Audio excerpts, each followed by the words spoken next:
दोस्तों, जब महाभारत का युद्ध हो रहा था तो आप क्या जानते हैं कि महाभारत के युद्ध में भगवान श्री कृष्ण अपनी पूरी फैमिली के साथ, अपने पूरे परिवार के साथ में कुरुक्षेत्र के मैदान में आए थे, मतलब कुरुक्षेत्र की भूमि पर आए थे। यहीं पर ही है राधा कृष्ण मिलन स्थली। जिस वृक्ष के हम नीचे बैठे हुए हैं, ये वही पावन वृक्ष है जहाँ पर भगवान श्री कृष्ण और राधा जी का मिलन हुआ था। जो यहाँ के पुजारी जी हैं, उनसे हम जानेंगे कि आखिर हमने आज तक हमें पढ़ाया नहीं गया, हमें ये बात नहीं पता थी कि कुरुक्षेत्र के युद्ध में भगवान श्री कृष्ण का राधा जी से मिलन हुआ था और भगवान श्री कृष्ण स्वयं अपनी पूरी परिवार, पूरी फैमिली के साथ में यहाँ पर आए थे। तो महाराज जी, क्या था वो कॉन्सेप्ट? ये था सूर्य में जब कुरुक्षेत्र का युद्ध हुआ था, इसका पहला जी, तो सूर्य ग्रहण हुआ था, पूर्ण ग्रहण माने सूर्य ग्रहण। जी, उस टाइम कृष्ण द्वारका पूरा फैमिली समेत ये कुरुक्षेत्र पावन भूमि में आया था जी। यहाँ पे 3 मास रहा था जी, यज्ञ और दान करने के लिए। जी, यज्ञ और दान करने के लिए। तो उस टाइम वृंदावन में संदेश भेजा था, जे गोप गोपी जितना भी है जी, राधा रानी, नंदो महाराज, जशोदा, हर का यहाँ पे आमंत्रण किया था, जो आप हम लोग का यज्ञ में आप शामिल हो जाइए। यहाँ पर यज्ञ हुआ था एक बहुत बड़ा। तो इस यज्ञ में भगवान श्री कृष्ण ने आमंत्रण दिया था सभी को, नंदगांव से लेकर बरसाने से लेकर वृंदावन तक। ये निमंत्रण हर किसी के लिए था कि यहाँ पर एक बहुत विशाल यज्ञ हो रहा है, आप उसमें सम्मिलित कीजिए। जी। तो बाद में इसमें कृष्ण राधा रानी का हर्ष का साथ यहाँ पे 3 मास रहा और यज्ञ हुआ, दान किया। तो राधा कृष्ण का साथ बहुत माने बात हुआ था जी। तो ऐसा राधा रानी का भाव हुआ था कृष्ण का देखने का बाद, जी भगवान तुम वो मैंने ब्रह्मा जी को बोला था कि तुम सृष्टि का महत्व तुमका नहीं आता है। अच्छा। तुम मुझे 2 आँखें दिया भगवान को देखने के लिए, फिर भी इसका लगा दिया पलक, मतलब बीच बीच में हम लोग का माने आँखें बंद हो जाता, पलक झपक जाती है। जी।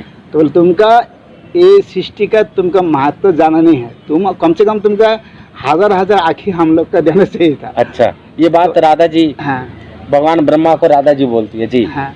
तो ये आपका तो एक तो सृष्टि करने का आपका तरीके नहीं है, एक तो 2 आँखें दिए, उसके बीच में भी ये आपका पलक झपका देते हैं। जी जी जी। तो हम लोग का भगवान का ठीक से हम लोग का नजर में नहीं आता है। जी। तो ऐसे ऐसे करके मन बहुत सारा बात हुआ।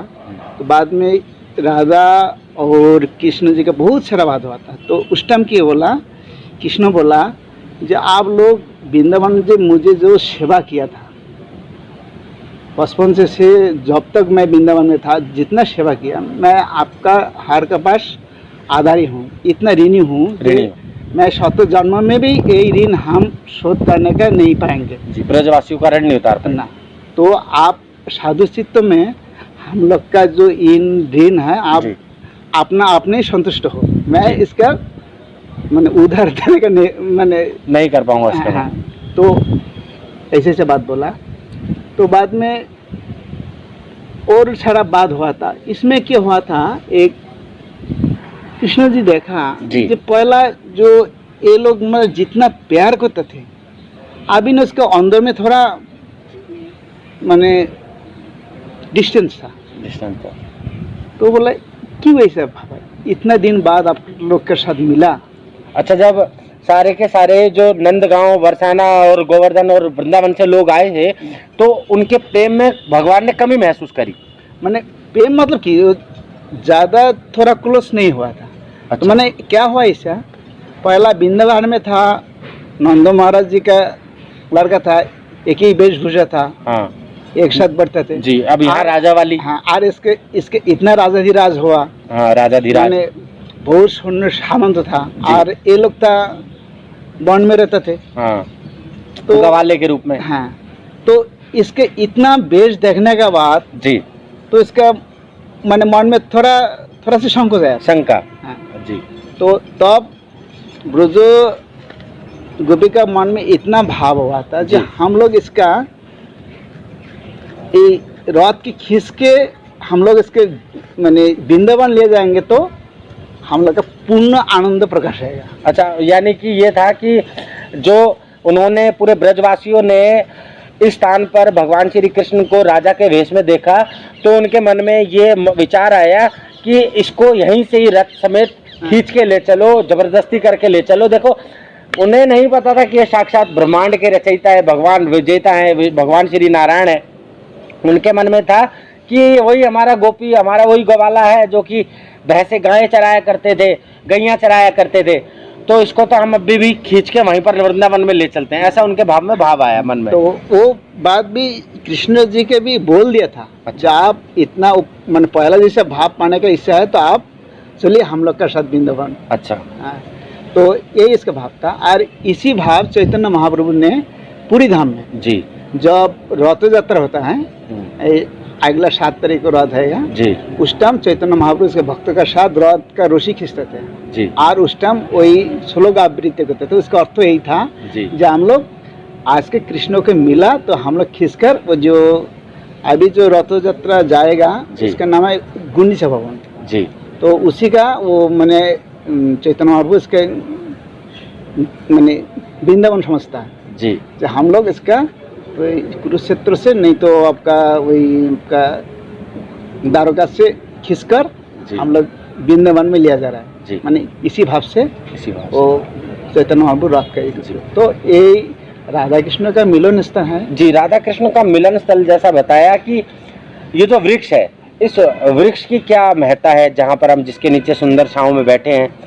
इसका महत्व ही है, जब कृष्ण वृंदावन छोड़कर मथुरा आया, मथुरा से फिर द्वारका आया था, तो राधा रानी इतना कृष्ण विरह में उन्मान होता थे।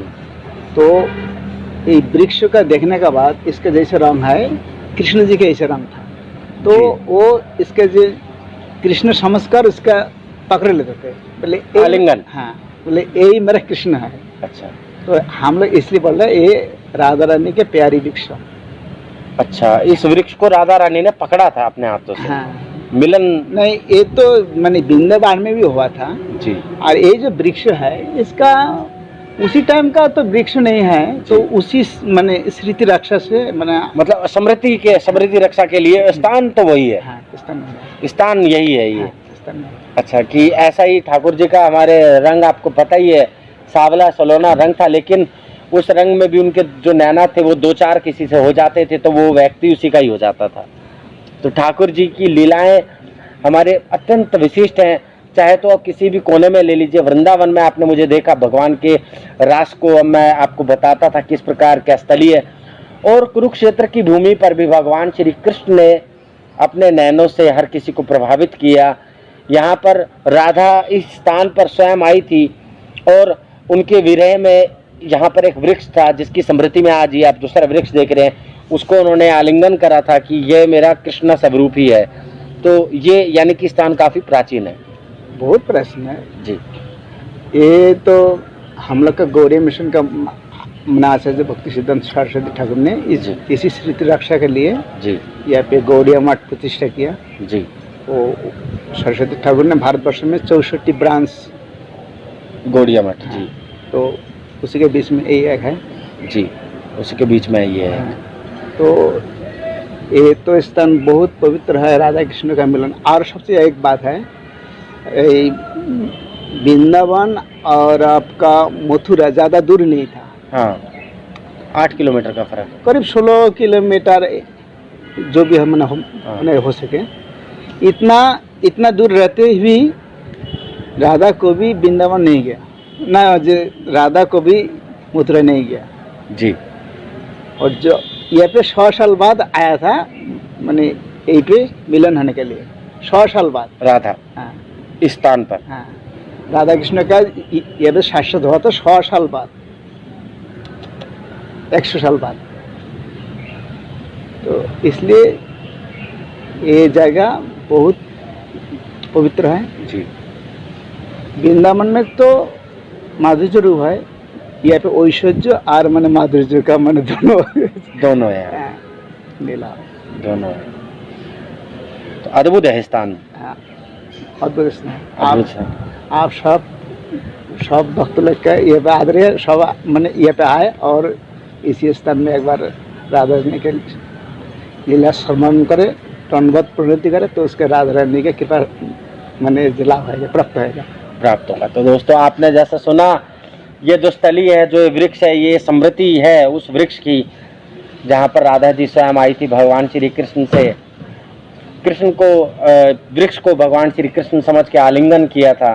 और काफ़ी ज़्यादा यहाँ का जो वातावरण है एकदम अलौकिक है, एकदम स्वच्छ वातावरण है, जिसकी परिकल्पना भी मैं आपको नहीं कर सकता, मैं बता ही नहीं सकता। बैठा हूँ कैसा महसूस हो रहा है यहाँ पर। तो आप जब कुरुक्षेत्र की इस पावन भूमि पर आएँ, ब्रह्म सरोवर के पास में ये मठ है, गौड़िया मठ, राधा कृष्ण मिलन स्थली यहाँ पर है। आप जब भी आए यहाँ पर दर्शन आप जरूर करें। पावन नगरी है, पावन भगवान के पद चिन्ह है, भगवान की स्मृतियाँ हैं, तो जरूर आए यहाँ दर्शन करने के लिए। इसी के साथ में राधे राधे, हरे कृष्ण। हरे कृष्ण।